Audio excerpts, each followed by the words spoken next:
Falaremos agora sobre uma doença chamada narcolepsia. A narcolepsia se caracteriza por alguns fatores. A sonolência excessiva diurna. Então é um paciente que tem muito sono durante o dia, mesmo que tenha dormido bem à noite.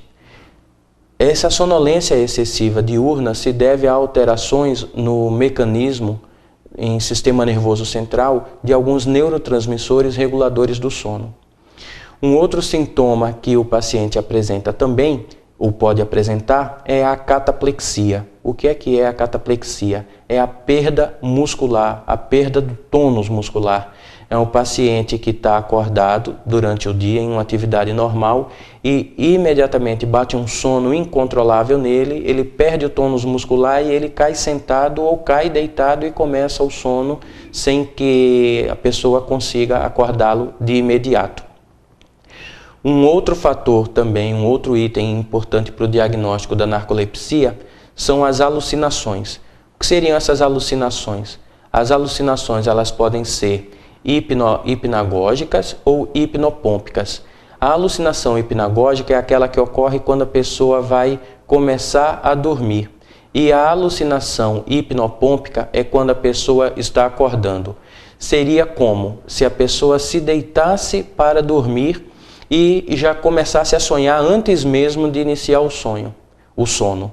E também a hipnopômpica, a pessoa está dormindo, ela se acorda e ao se acordar, ela continua sonhando e tem a impressão de que tem alguém dentro do quarto, ou ela vê pessoas ou vê bichos e se assusta com aquela alucinação, porque parece ser extremamente vívida essa alucinação. E nada mais é do que um sonho que ocorreu no momento inoportuno. Um outro sintoma também nessa síndrome é a paralisia do sono. O que seria isso? A pessoa está dormindo, de repente ela acorda e se dá conta de que não consegue movimentar o seu corpo. Os dois músculos que continuam funcionando ou que conseguem se movimentar são os músculos dos olhos e o músculo diafragma da respiração. E é uma sensação extremamente angustiante, porque a pessoa tem a impressão de que acordou e não se mexe. A dica que a gente dá numa situação dessa de paralisia do sono, inclusive ela não ocorre só na narcolepsia, ela pode ocorrer em outras situações também, é que a pessoa mexa os olhos, mantenha calma e tente respirar profundamente com o diafragma. Esse estímulo muscular faz com que os outros músculos entrem em atividade. Então seriam basicamente esses 4 fatores a serem considerados como diagnóstico clínico. A confirmação diagnóstica da narcolepsia se dá através da polissonografia normal, a polissonografia basal que a gente faz, em que a pessoa passa uma noite toda no laboratório e registra o seu sono, porém seguida no dia seguinte do teste das latências múltiplas do sono. Então a pessoa faz o exame do sono durante toda a noite, acorda de manhã, toma um café da manhã e ainda continua no laboratório e durante o dia faz-se 4 ou 5 registros curtos, em média de 20 minutos, para se ver a probabilidade ou a chance desse paciente cair em sono rapidamente e principalmente entrar em um sono específico chamado sono REM, do qual a gente já falou. Então, a polissonografia basal associada ao teste da latência múltipla dos sonos dá um diagnóstico bem preciso, não 100%, mas com uma capacidade razoável de certeza da doença estar presente.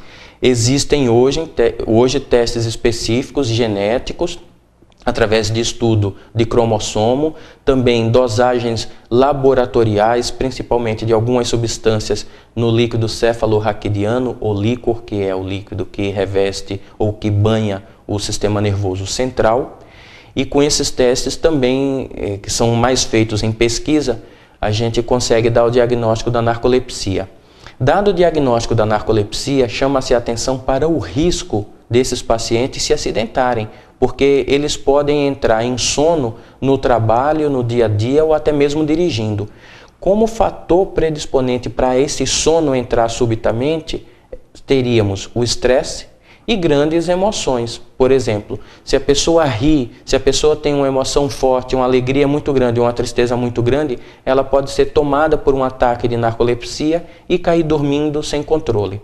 Então, temos que ter em mente que esses pacientes podem se acidentar, eles devem evitar, se não tratados corretamente, ou até o medicamento fazer efeito, evitar dirigir por longo período de tempo ou praticar atividades que põem em risco a sua segurança caso eles entrem em sono. O tratamento é basicamente com medicação.